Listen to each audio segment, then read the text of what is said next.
To je tisto, kar se mi je zdelo zelo pomembno tudi na predstavitvi proračuna, kjer je gospod minister dr. Igor Lukšič posebej povedal, da nekaj niso uspeli realizirati za leto 2010 in da ne kaže za 2011 nič bolje.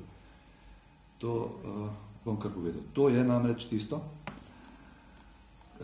kar je v zakonski zahtevi in bi moralo biti 50% financiranja otrok, ki so stari 5 let za vstop v vrtec. To bi morali 50% bi morala država. Tega ne bo. In za 2011 tega ni v proračunu, so rekli, da se premakne na vladi. So rekli, 2011 ni v proračunu in minister Lukšič je rekel, da upa, da bo v rebalansu. Tukaj ga moramo vzeti v bran. On je rekel, da ni uspel pri teh zahtevah, da si to želi, da to podpira.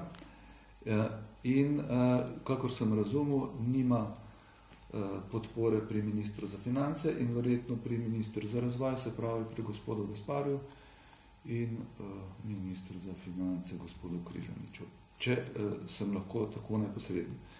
Druga stvar je pa tista, ki sem jo potem jaz sam izpostavil. Namreč, to pomeni marsikaj. To je namreč socialni ukrep. V času socialne krize so zelo pod udarom tudi mlade družine. To največkrat brez svoje lastne krivde so lahko ostale brez zaposlitve ali pa jih ne dobijo. Že imajo otroke. Vrtec ne morejo financirati. Država je obljubila pomoč in ta socialni korektiv je v času krize bil nujno potreben. Tako rekoč obvezen. To, da država tukaj špara oziroma da tega ni izpolnila, se mi zdi nesprejemljivo in nevarno.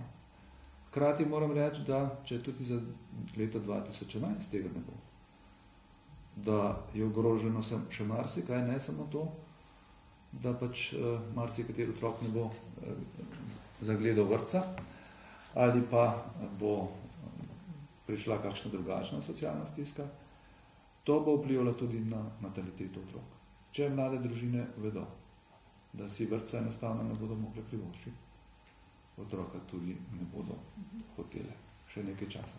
To se pravi, da s tistimi ukrepi, ki smo jih začeli v preteklosti in ki so imeli dober odmev, gremo zelo, zelo nazaj, nevarno nazaj, vplivali bomo na nataliteto, vplivali bomo na slabo postavljene socialne programe in poglabljali krizo pri mladih družinah, kar je sploh najslabše. Kar začela tam, kjer ste vi končali, vi ste poudarili, da gre za stalno strokovno izpopolnjevanje učiteljev. Jaz seveda menim, da je to nujno potrebna stvar, da pa so oblike lahko različne. Veste, v šolstvu se dogaja toliko odličnih stvari, pa ne vemo za njih. V šolstvu v nekaterih šolah prirejajo tako dobre projekte ali pa učne ure, iz katerih bi se lahko eden od drugega učili. To se reče učenje šole učiteljev od drugih učiteljev. Delimo svoje znanje. To so izjemno kvalitetne zadeve, ki pa seveda ne bi stale nič, ker enkrat ponudi nek vzorni nastop ena šola, drugič ponudi druga šola. To pomeni povezovanje šol, deljenje dobrih praks in seveda velik razvoj. Jaz mislim, da imajo te originalne izvorne predstavitve veliko večjo moč in težo in tudi strokovnost kot marsikatera firma, ki ponuja nekaj na papirju. Želela bi še dopolniti gospoda poslanca s tem, kar je rekel v zvezi z vrtci. Po krizi pride čas, ko bo Slovenija se morala umestiti v nek svetovni evropski okvir. Tam bodo nastopili tisti, ki bodo imeli za seboj razvoj. In pa seveda tudi tisti, ki bodo ta razvoj lahko peljali. Ob zmanjšanju nataliteti bo pokojninska blagajna terjala še več, sredstev, kar pomeni, da bo zmanjševalo sredstev za razvoj. Pokojninska blagajna bo pač seveda terjala več sredstev, ker bo več upokojencev kot novorojenih. In ukrep zmanjšanja, torej odložitve tega 50% plačila namesto staršev v vrtcu za 5-letnike v letu 2010 vodi natančno tja. Poleg tega bi povedala tudi, da je zmanjšanje predvideno tudi na področju osnovnega šolstva. In tukaj gre kar za nekaj milijonov, ravno tako na področju srednjega šolstva.